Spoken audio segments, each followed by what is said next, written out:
Salve, salve, meus amigos aqui do Café Cultural, da Rádio Mega Brasil. Um prazer, uma honra, uma alegria estar de volta com vocês, mais uma semana, mais um bate-papo que a gente faz aqui sobre cultura, sobre arte. E como eu sempre digo, Guriva, cultura e arte, a gente está falando de educação, a gente está falando de formação, a gente está falando de qualidade de vida das pessoas. Que eu sempre repito isso, cara, eu não canso de falar. Um povo que tem acesso à produção cultural e a entende e participa dela é um povo mais inteligente.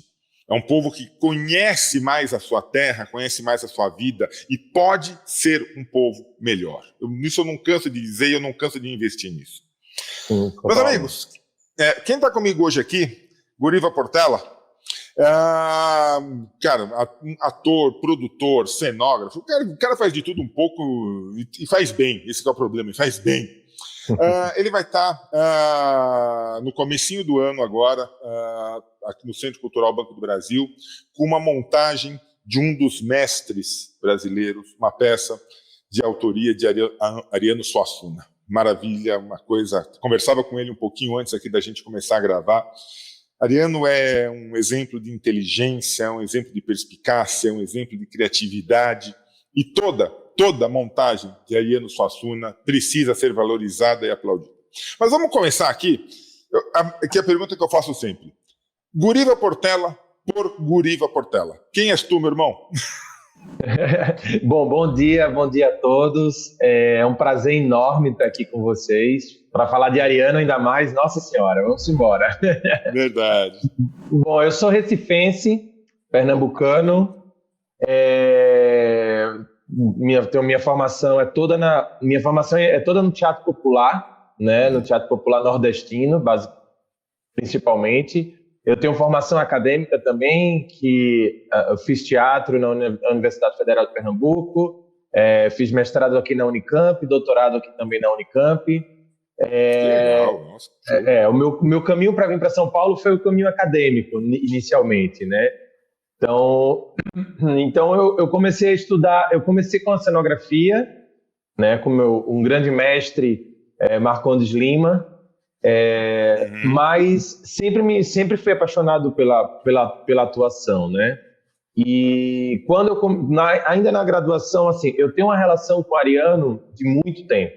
Então, ainda na graduação, eu comecei um projeto de pesquisa científica com o professor Carlos Newton Júnior, que é professor de estética da Universidade Federal de Pernambuco e como o próprio Ariano chamava, o Dom Carlos. Ele dizia, esse é Dom Carlos, ele sabe mais de mim do que eu mesmo. Que legal, que legal. O Carlos, ele é um grande professor, um grande pesquisador e é um especialista na obra de Ariano também, não só na obra de Ariano, mas na literatura como um todo. Então, nesse processo de pesquisa científica, eu comecei a me aprofundar mais e mais, ainda na graduação, eu comecei a me aprofundar mais e mais na obra de Ariano, que eu já tinha muito conhecimento. Eu conheço a família de Ariano, enfim, eu conheço o Ariano e a família dele desde que legal. criança, na verdade, né? Meu pai também é ator e fez o Alto da Compadecida nos anos 90. Olha só. Uma das montagens célebres em Recife, com direção do grande diretor e senador Marcos Camarote. Marco Camarote, que não está mais entre nós, já se encantou. Já se encantou e desde sempre eu tive convivência com a obra de Ariano, né? Só que a partir do momento em que você começa a entrar na obra de Ariano, você começa a perceber que a obra de Ariano ela é um recorte do povo nordestino e do povo brasileiro, né? Da essência do povo brasileiro. Então, eu comecei cada vez mais o meu aprofundamento na cultura popular da minha terra, né, de Pernambuco, do Nordeste como um todo, mais especificamente Pernambuco-Paraíba. Então, me especializei na dança e no movimento para o ator. Então, eu fui trabalhar há anos, né, trabalho com cavalo marinho, e todos os outros ritmos todos, mas mais especificamente o maracatu rural, Tá. Que é uma manifestação popular da Zona da Mata Norte de Pernambuco e Sul da Paraíba, que é uma dança, que é uma manifestação cultural que envolve muita coisa, mas minha especialização foi mais na dança, então meu mestrado é sobre isso, então eu trabalhei a dança do maracatu rural para o corpo do ator. Então foi aí que a fusão se deu da obra de Ariano com o meu trabalho de ator e meu trabalho também acadêmico na época do mestrado. Ariano falava que o caboclo de lança do maracatu rural, ele era, para ele, e eu concordo com ele nesse sentido, ele tinha a armadura mais brilhante do que os cavaleiros das histórias medievais. Tá. Porque nós usamos ladrilhos, né? Ladrilhos e lantejoulas das roupas, né? Uma coisa muito legal, Guriva, é que, em verdade, principalmente aqui no Sul, vamos dizer assim, baixando geograficamente, a gente quase não conhece a totalidade das manifestações culturais do Nordeste. Sim. A gente tem, assim, o frevo, maracatu, mas, gente, mesmo, e você falou, mesmo dentro dessas manifestações existem variações. Sim. Sabe? A gente é muito, vamos dizer assim, cosmopolita. A gente pensa em Recife, a gente pensa nos grandes centros. Gente, se você começa a andar, e não que eu tenha andado, por favor, também não me coloca nesse desconhecimento. Quando você começa a andar pelo interior do Nordeste, você vê manifestações culturais maravilhosas. Isso assim, e todas, sem exceção, representam o povo daquele local, as suas crenças, os seus valores, a sua culinária. Quer dizer, a hora que você começa a entrar nessas manifestações culturais, o termo não é menor, por favor, não é menor assim, mas mais locais, assim, você começa a ver que você começa a entender aquele povo por essas manifestações. Você começa a ver a comida, você começa a ver o vestimento, você começa a ver a religiosidade dessas pessoas por essas manifestações. Isso é fantástico, né, cara? Sim, exatamente, eu concordo, é fantástico. E mais você começa a entender a essência desse povo a partir daquilo que na verdade, como eles chamam, né? Eu falo manifestações culturais para que, como você falou, para que as pessoas do Sudeste e do Sul possam entender, até as pessoas do Nordeste também, principalmente da capital, elas não mergulham porque mergulhar nas manifestações do povo requer um olhar para o povo, e as pessoas existe um distanciamento de olhar para o povo, né? Então, assim, na verdade, eles não chamam manifestações. Para eles, isso é que eu acho fantástico. Para eles é brincadeira, brinquedo. Então, assim, mesmo aquelas manifestações, mesmo que tenham uma ligação religiosa mais profunda com as religiões afro-indígenas brasileiras, elas são tidas como brinquedos. Por quê? Porque eu acho que inclusive, aí a gente também já cria um link cria uma relação com a obra de Ariano, que eles brincam com a vida, a vida é preciso brincar, porque o trabalho é tão duro. Você vê no cavalo marinho e no maracatu rural, que é basicamente é muito onde eu mergulhei e onde eu coloquei a minha energia nesse terreiro.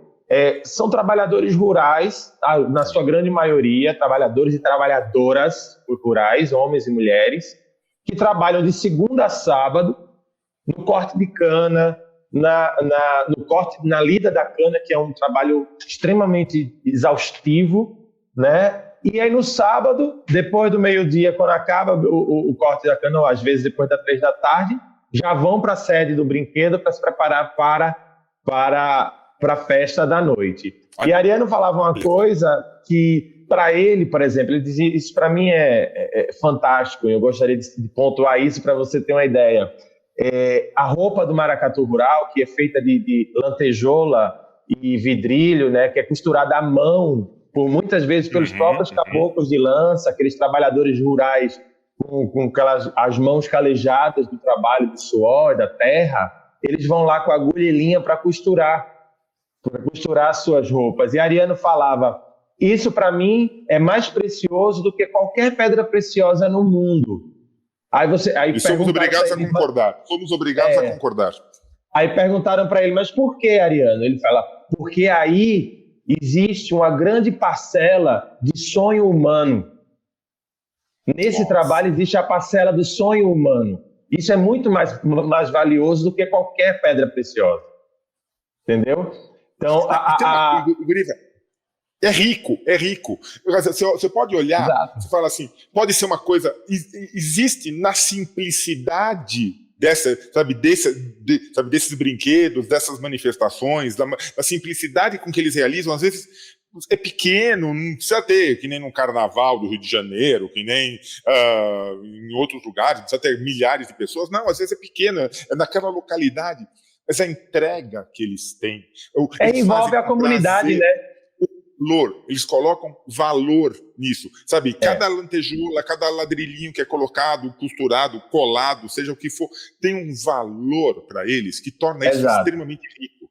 Exato, e é feito pela comunidade. Então, quando é feito pela comunidade, existe uma relação do comum, né? Existe uma relação do bem comum pelaquilo. Então, quando eu comecei a trabalhar a obra de Ariano como um todo, que a obra de Ariano é muito vasta, para vocês que estão ouvindo a gente. A obra de Ariano ela não é só literatura teatral. A obra de Ariano, você tem o romance, você tem a poesia, você tem artes plásticas, porque Ariano também pintava, né? Você tem a prosa e o romance, né? Que são os mais conhecidos, e a parte teatral, que é a mais conhecida aqui. Mas quando você começa a conhecer esse povo no Nordeste como um todo, mas não só no Nordeste, que isso é muito importante de citar, o sertão, ele não só é o sertão do Nordeste brasileiro. Guimarães Rosa está aí para nos provar isso. O sertão, ele é o Brasil inteiro. Então, o povo brasileiro é um povo extremamente rico, extremamente complexo também, como todas as influências. E quando você começa a ler a obra de Ariano e você começa a mergulhar no Brasil profundo que ele narra, você começa a ver aqueles personagens no dia a dia. Porque os personagens dele, que por muita gente chama de caricato, de farsesco, de um realismo, não, eles estão ali. Tudo que é contado por Ariano está ali. Existe. Exatamente. Existiu, existe e existirá. Porque essas histórias, elas são rotativas, elas acontecem. Sim. Eu acho o seguinte, se a gente puder... E não é para ser feito, mas se a gente puder definir a obra de Ariano Suassuna, eu colocaria como um criador de personagens. Uhum. Ele cria personagens. Na verdade, mas como é um personagem? Cara, para cada um é um. Cada um que for ler vai imaginar, apesar dele descrever com uma riqueza de detalhes tremenda, mas você vai criar aquele personagem. Agora, nenhum desses personagens foi inventado. Não tirou. Talvez um ou outro ali tenha tirado a cabeça dele para construir histórias, mas você andando pelas ruas, e aí que nem você falou, talvez pelas ruas do sertão nordestino, do Nordeste, mas pelo Brasil, você começa a identificar esses personagens. Pô, existe. Essa mulher existe, esse homem existe, essa criança existe. Sabe? Esses personagens fantásticos, eles existem. Você começa a reconhecer e você fala, pô, o cara é um gênio. Exatamente. E aí é quando a gente vem, por exemplo, para a nossa montagem agora, né? A minha companhia, a gente montou em 2020 as Coxambranças de Quaderno, o primeiro ato, né? Que é o caso do coletor assassinado, que é comédia. E todo mundo conhece Ariano pela comédia. Tá. Né? Assim, o Auto da Compadecida é uma das obras mais traduzidas no mundo, traduzidas em inúmeras línguas, no Brasil inteiro, obviamente, graças a muito a minissérie do Guel Arraes, que fez 20 anos agora, Ficou Nossa, muito... já fez 20 anos, cara. Já Meu Deus, fez tô 20 ficando anos. velho, Guriva, tô ficando velho. Brincadeira, cara. Exato. Pois estamos. Nossa, 20 anos já. Ui, agora pegou pesado. Então, muita gente conhece o Alto da Sim. Compadecida e as comédias de Ariano, mas Ariano iniciou no teatro com uma tragédia. Para o teatro, ele escreveu duas tragédias. A primeira tragédia que ele escreveu, em 1947, ele só tinha 20 anos. E ele escreveu e olha o período histórico, social, político, 47, acabando a Segunda Guerra Mundial. Aqui no Brasil, muita repressão ainda, né? Muita repressão cultural. Muito. E Ariano vem de uma família que que sofreu muita repressão política.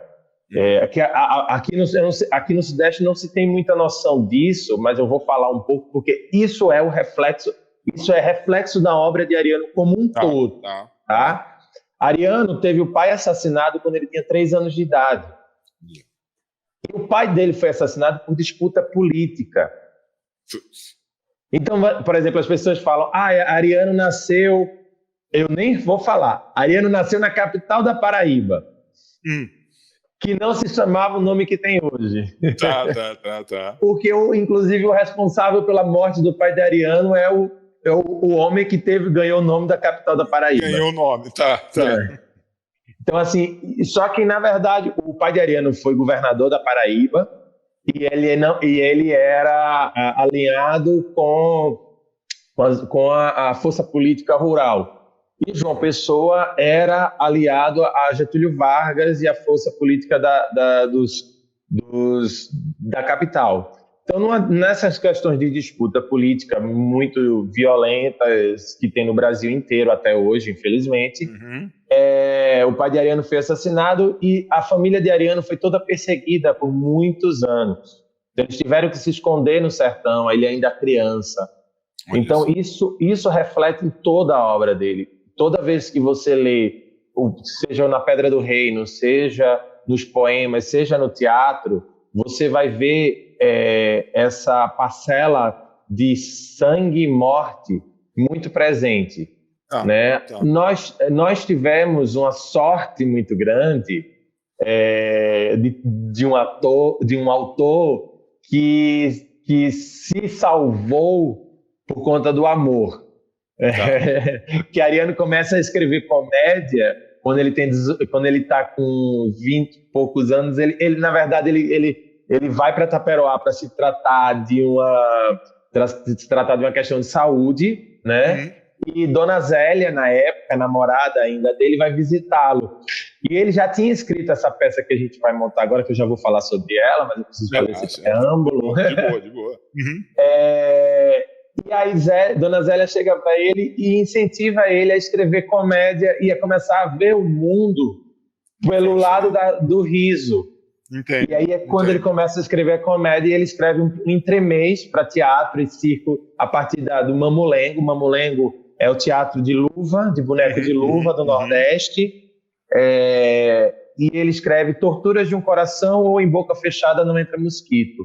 E a partir daí ele começa a carreira dele de escritor de comédia, né?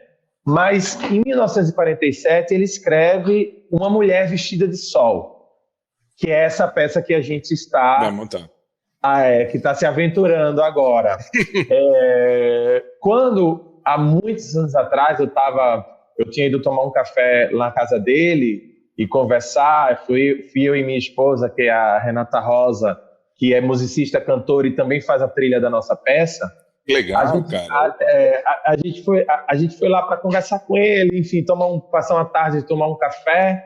Fazia tempo que a gente não encontrava com ele, então a gente foi lá passar uma tarde com ele. E conversa vai, conversa vem. No final ele perguntou qual era a peça que eu mais gostava.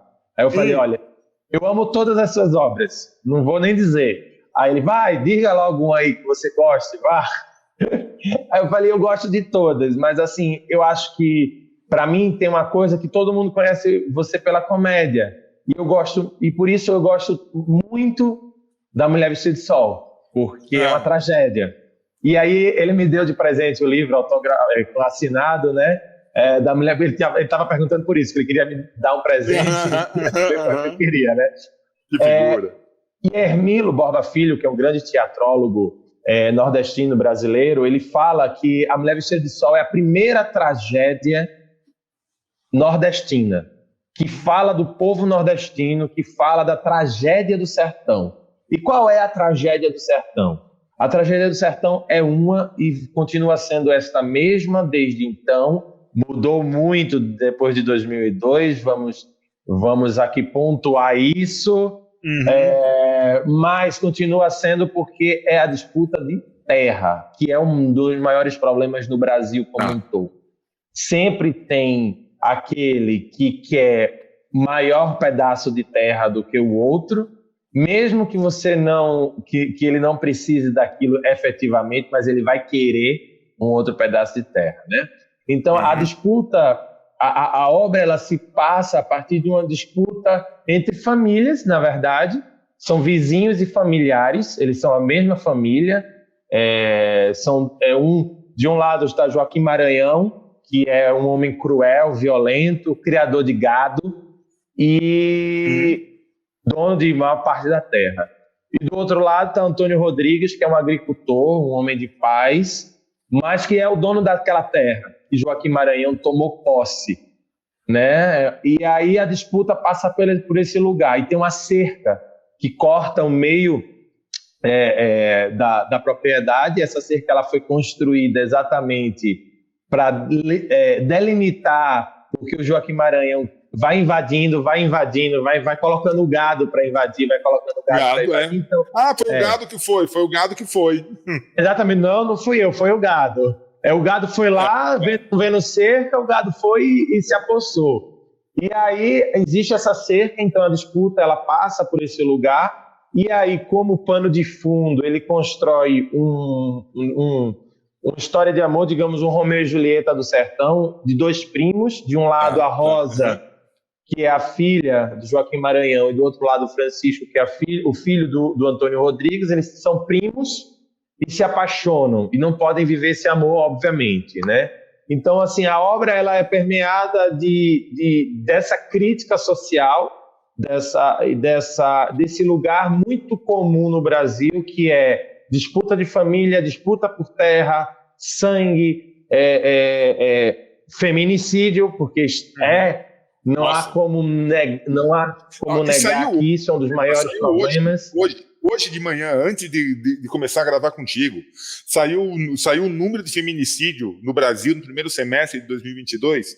Gente, uma mulher a cada 4 dias é morta no Brasil. Foi morta no Brasil. Não é que não, foi morta. Uma mulher a cada 4 dias foi morta no Brasil no primeiro semestre, e uma menor foi estuprada a cada 9 minutos. Desculpa, gente. Exatamente.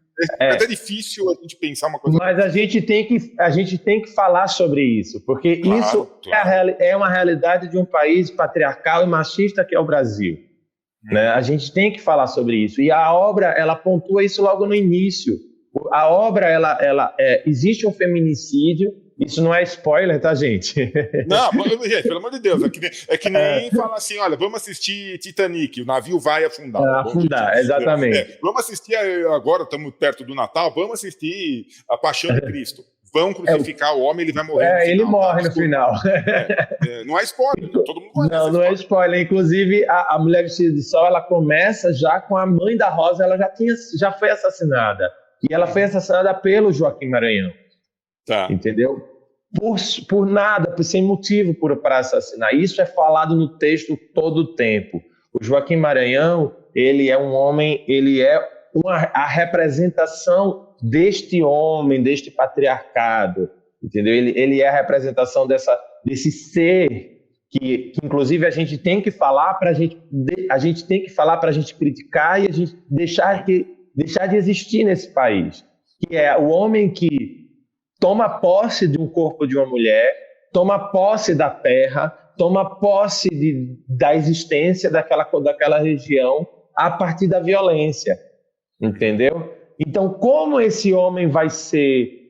essa situação vai ser colocada E aí é isso, Ariano escreve em 47, e na época que Ariano escreve, ele é protestante. Nesse momento da vida dele, ele é protestante. 10 anos depois, depois ele já está namorando, já está casado, se eu não me engano, eu não vou dizer que ele já casou com Dona Zélia, porque eu não lembro da data do casamento, mas ele já está com Dona Zélia, que é católica, então ele se converte ao catolicismo, e ele reescreve, não é que ele reescreve, Ariano tinha uma qualidade, e isso não é só na Mulher Vestida de Sol, tá, gente? Em toda a obra de Ariano, ele burilava o texto até sempre. Olha só, isso eu não sabia. E um detalhe extremamente importante para as pessoas saberem, Ariano sempre escreveu à mão todos os textos dele. Então, quando ele errava ou quando ele mudava de ideia, ele ia com um papelzinho e colava em cima para reescrever. Cara, que dó. Ou seja, você tem, na verdade, aí uma outra coisa, né? O que será que tem debaixo desse papelzinho? O que será que é o original desse original? Do original, A Mulher Vestida de Sol, a gente não tem acesso ao original, porque ele fez algo que, enfim, já fomos jovens, e aqui é os jovens que vão nos assistir, saibam que esse ímpeto da juventude, faz parte da juventude, ele joga fora a primeira versão da Mulher Vestida de Sol. Olha... Então, quando ele reescreve, ele tem um material guardado, mas a obra essencial, assim, a obra como um todo, ele jogou fora. Então, ele reescreve já com uma visão mais católica, mas pontuando isso, não é o catolicismo, não é o católico apostólico romano, tá? É o catolicismo sertanejo. Então, como todo catolicismo, quem não conhece o Brasil profundo, eu convido vocês, o Brasil é imenso, maravilhoso.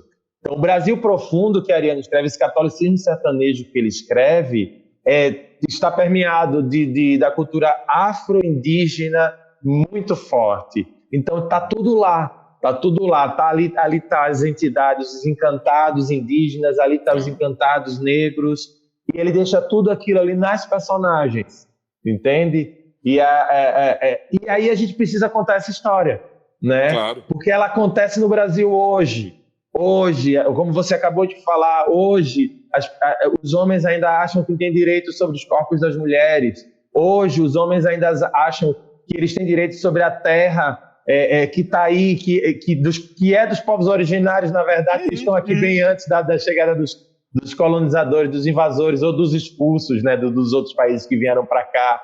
Então, assim, que direito o homem masculino, né, no sentido patriarcal, tem de chegar numa terra, invadir essa terra com seu gado e dizer essa terra é minha agora porque meu gado entrou? Não tem, né? E isso está muito latente no Brasil até hoje, então é muito importante que a gente conte. Não, precisa. Eu falo, Guri, você precisa, né? Por isso que quando eu recebi o teu material, eu quis conversar contigo justamente por isso. Gente, isso precisa ser contado. Mas isso aconteceu, é uma obra de 47. Gente, tem quase 100 anos essa obra. Sim, há quase 100 anos a gente vive essa realidade. Há quase 100 anos a gente está com isso estampado na nossa janela. Exatamente. E por incrível que pareça, ao invés disso diminuir, parece que está tendo mais aceitação. É assim mesmo, né? Fazer o quê? Não é assim mesmo. Não é assim. Não é assim mesmo. Não é assim. A terra está ali, a terra tá. E isso é pontuado também no texto, tá? A terra está improdutiva. Aí tem um momento em que que tem um momento do texto que tem os retirantes e que ele fala: a gente está indo para a cidade para procurar trabalho, mas o que eu queria era uma terra só para plantar e para ter o que eu comer e dar para os meus filhos. Um pedaço pequeno de terra. E o Joaquim Maranhão está lá com uma imensa quantidade de terra, cheio de gado, e dizendo: segue aí teu caminho, vai embora daqui, eu não quero saber disso. Porque o que eu quero é meu gado, minha filha, sabe? O famoso não é problema meu, né? Sabe? O que nós temos que mudar muito na sociedade, e a cultura muda isso. A gente muda isso com cultura e com educação, e as duas estão extremamente ligadas. Estão interligadas. Eu não tenho nada a ver com isso. Tem. Todos nós temos a ver com isso. Cada um de nós tem um pouquinho de culpa e tem muito a fazer pela solução. E tem muito a propor. Seja montando uma peça, explicando isso, conscientizando. Eu acho que a tua montagem, Guriva, ela é, além de artística, deve ser maravilhosa, ela é conscientizadora. Exatamente. Eu acho que esse foco, né?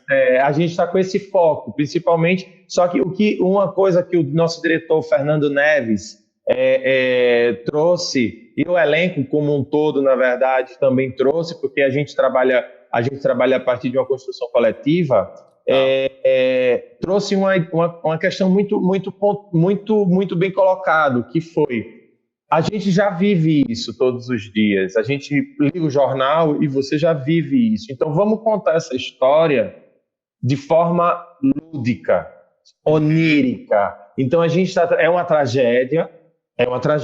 Gente, tragédias existem. Mas vamos contá-la de uma maneira extremamente poética e lúdica. Por quê? Porque é importante ver o mundo por essa ótica.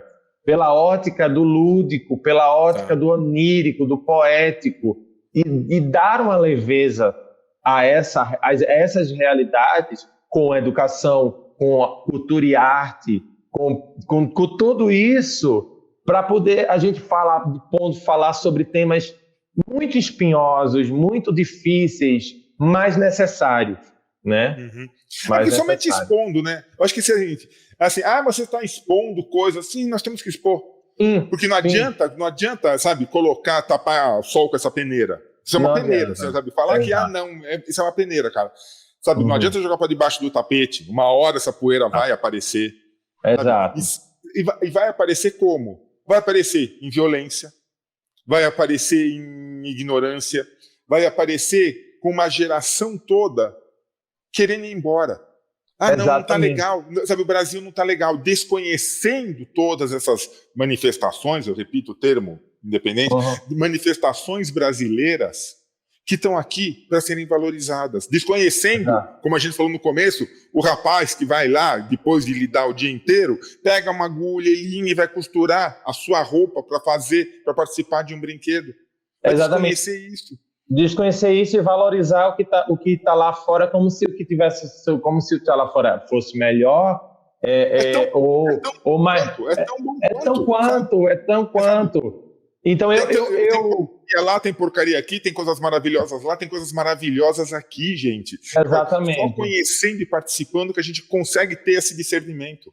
Exatamente. E essa bandeira sempre foi a bandeira de Ariano e eu tenho muito isso forte em mim também, que tornou-se também a minha bandeira, que é: a gente tem uma cultura a gente tem um povo extremamente rico. O povo brasileiro é um dos povos mais ricos, sem sombra de dúvida, um dos povos mais ricos do mundo, em termos de tudo, em termos de entendimento humano, em termos de cultura e arte, educação, conhecimento sobre a terra, tudo. Então vamos conhecer mais o Brasil, né? Vamos e você sabe por quê, Guriva? Por que o mundo inteiro gosta muito do Brasil? Outro dia eu estava estava conversando um pouco sobre isso. Falei, poxa, o mundo inteiro gosta do Brasil. O mundo inteiro vem para cá e se fascina com as coisas que acontecem aqui. Porque, gente, o povo brasileiro, a sociedade brasileira foi formada por pessoas do mundo inteiro. Os únicos originários daqui eram os índios. Os únicos. Fora o índio, que todo mundo tem um pouquinho de sangue indígena, todo mundo tem um pouquinho de sangue negro, sabe? Sim. Mas fora os índios que já estavam aqui, toda a sociedade brasileira foi formada um pouco por pessoas que vieram para cá. Então, o resto do mundo acaba se reconhecendo um pouco no Brasil. E fala, poxa vida, que legal isso. E eu falo, mas isso tem um pouquinho aqui no meu país, tem um pouquinho da Alemanha, um pouquinho da Itália, um pouquinho dos Estados Unidos, um pouquinho da China, um pouquinho do Japão, um pouquinho muito da África, sabe? Então, eles acabam se reconhecendo porque foram esses povos que vieram para cá e formaram a sociedade brasileira. Exatamente. Agora, e a gente não valoriza. Um detalhe muito importante, que isso também reflete muito no que é essa divisão estúpida, essa estúpida divisão de classes e entre aspas, raças, né? Porque essa coisa de essa divisão de raças é extremamente racista, é que as pessoas têm que entender as suas histórias. Por exemplo, todos os povos, basicamente, que estão na formação do Brasil, eles não vieram para cá as cortes, como tirando os povos do continente africano, que sim, foram as cortes dos reis negros que vieram e rainhas negras que vieram para cá escravizados, mas tirando isso, foram as parcelas populares, e elas vieram para trabalhar no braçal, seja desde a colonização, com a expulsão do que na história do Brasil a gente aprende erroneamente como os degredados,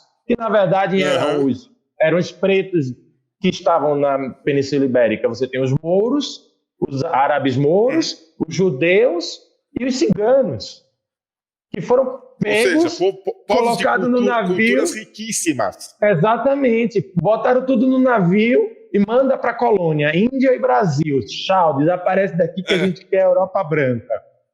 E depois quem veio para cá? Os italianos, os franceses, alemães vieram para trabalhar no braçal, entendeu? Sim, e a gente tem que desconstruir essa coisa, esse entendimento de divisão. E, pelo contrário, não foram os reis brancos que vieram para cá, os reis brancos ficaram lá. Os reis e rainhas que vieram para cá foram os reis e rainhas pretos do continente africano, entendeu? Exatamente. Gente, é só entender um pouquinho de cultura e de história, tá, gente? Parar de aceitar passivamente, mas acho, outro papo. Nosso tempo tá aí, ó, cara.